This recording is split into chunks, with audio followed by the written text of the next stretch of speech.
bonne gestion de la ressource en eau ne se satisfait pas de la simple prise d'arrêté et de la simple énonciation d'interdiction, évidemment, le préfet déploie des contrôles sur le terrain. 2 services sont directement concernés par ces contrôles. Ces 2 services sont la direction départementale des territoires et de la mer, de la Vendée, et l'Office français de la biodiversité. La police nationale comme la gendarmerie nationale disposent d'une compétence générale en matière de police, y compris de police de l'environnement. Donc évidemment, la police nationale et la gendarmerie nationale, en opportunité, s'ils constatent une infraction, peuvent verbaliser.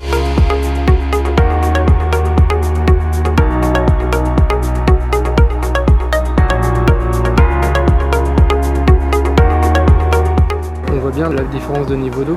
On voit bien qu'il n'y a pas longtemps, la surface mouillée du mineur a été plus imposante.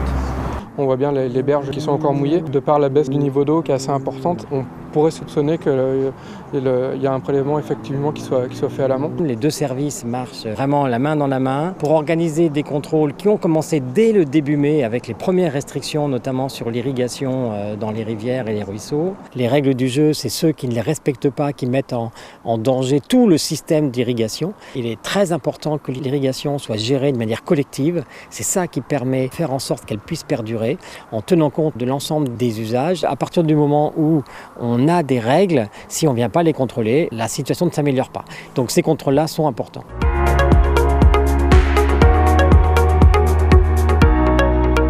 Il peut y avoir des vérifications qui sont faites de jour. Alors ça peut être au travers d'autres missions de police de l'environnement qui est réalisée par les inspecteurs de l'environnement de l'OFB.